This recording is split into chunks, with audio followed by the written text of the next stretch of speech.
welcome to the Quilting Compound. My name's Jamie, and today I wanted to share a pattern with you that I created for a layer cake. I asked a subscriber what pattern would she like to have and with what pre-cut. So she picked a layer cake. So I went ahead and I've actually created two patterns. The first one I decided is just a little bit too fiddly for right now because I know everybody's so busy at the end of the summer with school starting back. You know, the fairs, where I live, the fairs going on. You got teachers out there, I know you're going back to work, so you may just need something quick and easy, and you might want to bust your stash because, you know, I got a lot of layer cakes. And so I wanted to share that quilt with you. And so grab some 10-inch squares and get about 2 yards of contrasting fabrics to your layer cake. So you'll want to go through there and pick a layer cake that doesn't have a lot of the same colors as your contrasting fabric, of course. And I'm going to show you how to make this easy breezy end of summer layer cake quilt. So let's go ahead and get started. This is the 10-inch squares that I am going to use for this quilt, and this is 2 yards. It's a white on white. I think it's a Maywood Studios.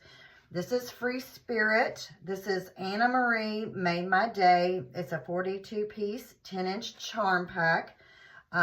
That's what Free Spirit calls their 10-inch squares, is a charm pack. So we are going to use about 1.5 yards of the white contrasting. So again, I'm doing another contrast, and my contrast always seems to be white. So I'm going to use every single square in here. I got lucky, there's only a few light ones, but I think it'll still be fine. So I am going to show you how to cut this up and the quilt that we're going to make. I'll give you a little peek of the practice that I did, just a peek. So that is what we'll be doing, and then we can decide our layout with our blocks. We can either do a vertical or a horizontal layout. So what we need to do right now, we can just set that aside. We need to cut 32 1.5-inch strips out of our yardage. Or if you actually have a honey bun, I don't know if they have solid honey buns or just white. You can use those strips. So I'm going to cut 32 of this right now, and then I'm going to show you how to cut your 10-inch squares. Okay, so I have got some of my strips cut. I went ahead and cut 15 just to get started, and now I need to open my 10-inch squares. So here they are, really bright, really pretty. So I think this will work well with the quilt we're going to make. This is going to be a quick and easy quilt. So what we need to do is, if you want to stack and cut, you can do that. But I'm going to show you with one. That way I don't have any mess ups. I want to get this in there where you can see it. Okay, so grab a ruler, and you'll need it to be longer than 10 inches. So now what I want you to do, well, we're going to go ahead and see what the peak and valley is. So it looks like the 10 inches is in the valley. Line your ruler up, and we do need to have some accurate cuts because we're going to use every bit of this. So you need to cut your first strip 2 inches. So you'll need a 2-inch strip. Then move over, and then you'll need a 3-inch strip. And that is all you'll have to cut. So this should be a 5-inch strip. When you're done, we'll make sure, because like I said, we do have the peak in the valley here. See, you'll have a little bit of hangover. If yours is like mine, You can go ahead and straighten it up if you like, or you can just leave that extra, the peak and valley. I'm just gonna go ahead and cut it off. So this is what we will do to every single square. Every single square, you will cut a 2-inch strip, a 3-inch strip, and then you will have a 5-inch strip left over. So go ahead and cut all your squares, and then we're gonna chain piece. Alrighty, I have cut all my strips from my 10-inch squares, 2, 3, and 5. I've cut 32 1.5-inch strips from my yardage. I have started out with 2 yards. I think that's gonna be just fine. All these strips should fit on here. If not, I'll put a note up if I calculated wrong. So now all we need to do is get our strip, get your right side, because I'm using white on white. And I've had some tips from people who say put it up against your skin or your pants leg or clothes, then you can really see what side is what. So now I am just gonna strip piece these. I'm gonna place my 2-inch strips here on and sew. So this is the question. Do you want yours to be like scrappy with all your stuff mixed up, maybe with this and you know, something like that? Is that how you want your strips to be, scrappy or together? So if you want them to be together, then maybe when you're chain piecing, you would piece the 2-inch, then the 3-inch, then the 5-inch together. If you want it to be scrappy, you can just go ahead and do all your 2s. I mean, you can do it however you want, but maybe to keep them together more, you would do 2, 3, and 5 together. I think I'm going to do mine scrap. This is really some busy stuff here. But I think I'm just not going to worry about it and just have them all be scrappy. So I'm going to sew my 2s, then my 3s, and then my 5s, and then we'll clip them apart. I'm going to take you over to the machine and show you how I am going to sew my strips on. Okay, so I have my 1.5-inch strips set up. These are all my 2s. I'm going to do my 2s first. So grab one at a time, right sides together, and then we should be able to get 4 of the 2 by 10 strips on the 1.5-inch strip. Let's see.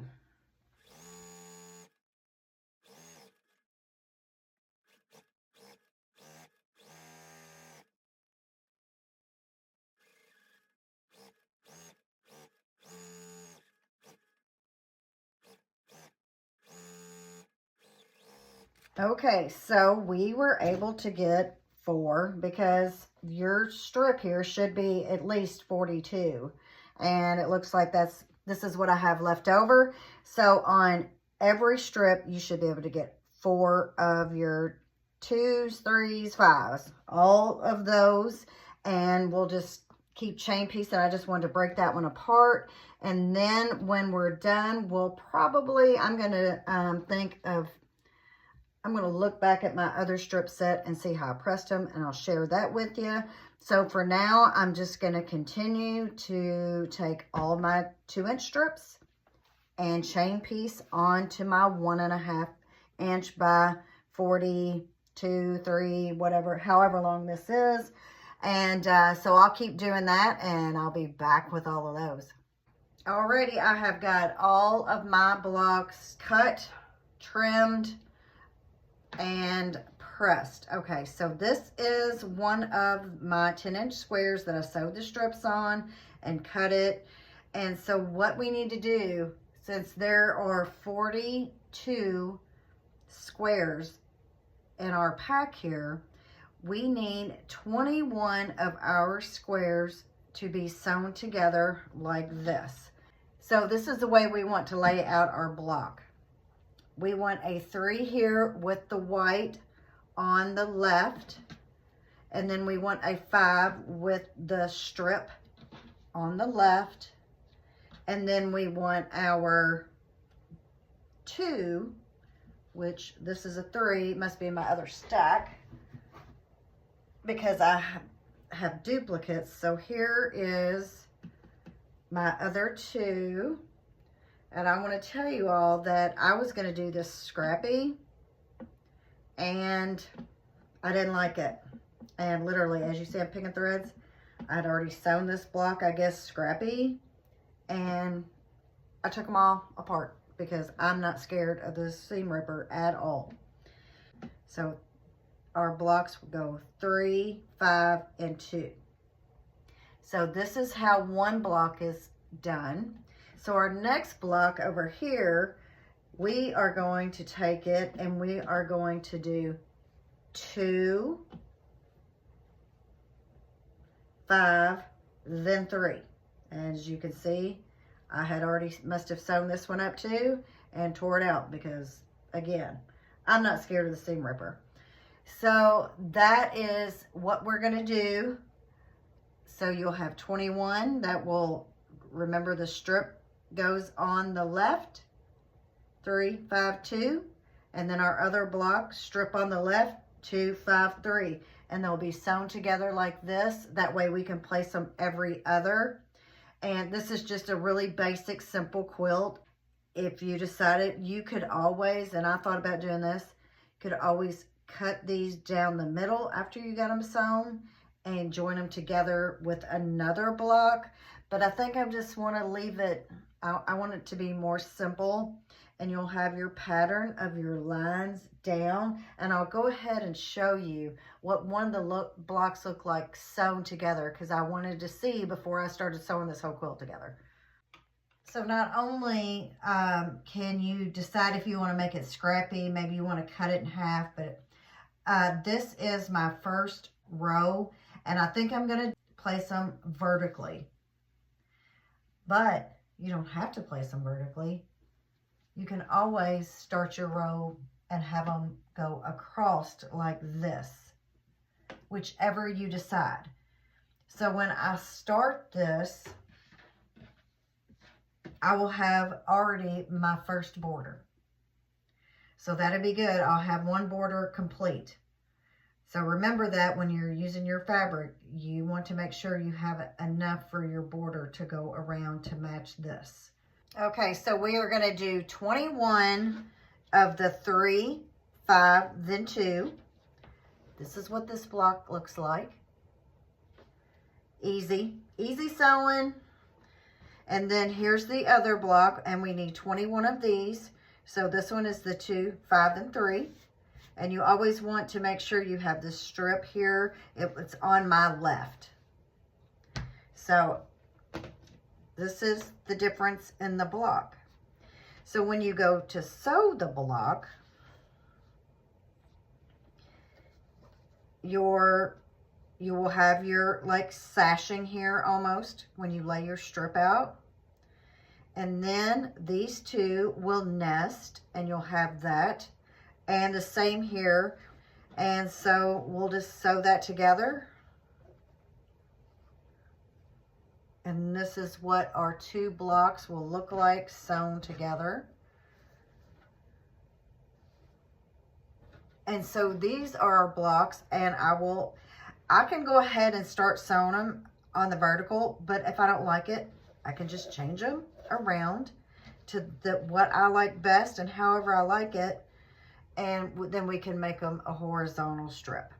Okay, so I've got all my blocks pressed and laid out here. I think this is the layout I am going for. I'll get up here and move out of the way. And so this is the cake slice. It's very simple. We just cut and strip pieced. You can do this scrappy. I put all mine together because the patterns, the fabric here is so busy that it just didn't work. Like I said, I put some blocks together and I didn't like them, and I tore them all apart and re-sewed to this. You will put the 2, starting with your 2 up here in the corner, and it goes 5, then 3. There's your 3. There's your 5, and there's your 2.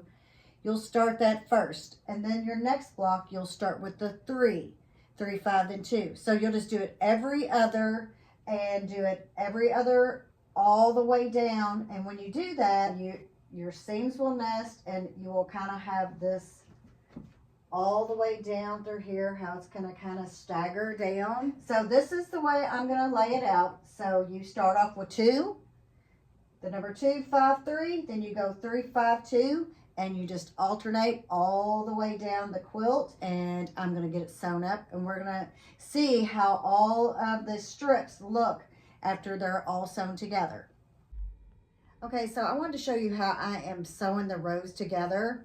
I'm sewing the top row to the second row. So 1 to 2 all the way across. I've done 1 to 2.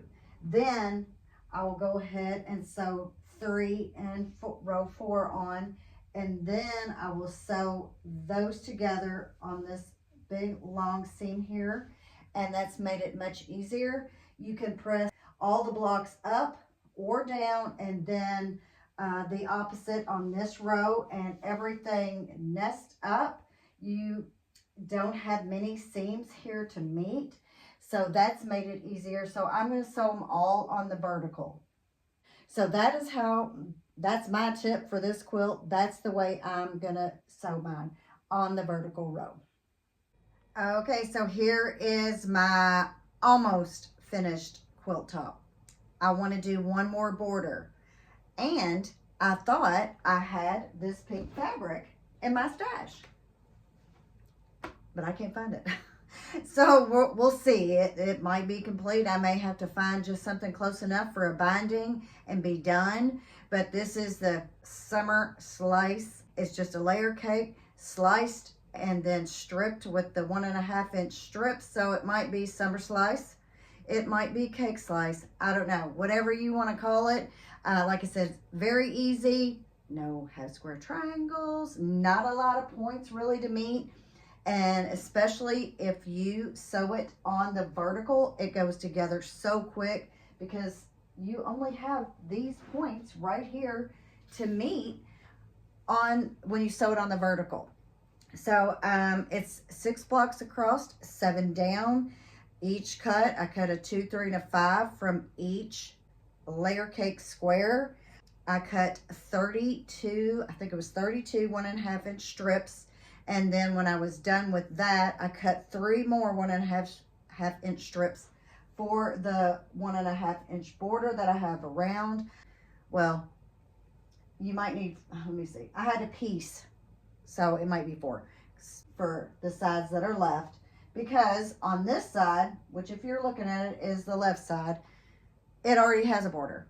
It already has a 1.5 inch border because the way we constructed the block. So it measures in total 68.5 by about 69.25. Okay, so this is my practice block. So you can turn your quilt where it will go this way or this way, which is why I chose to do the vertical. But see how I did it every other here like that?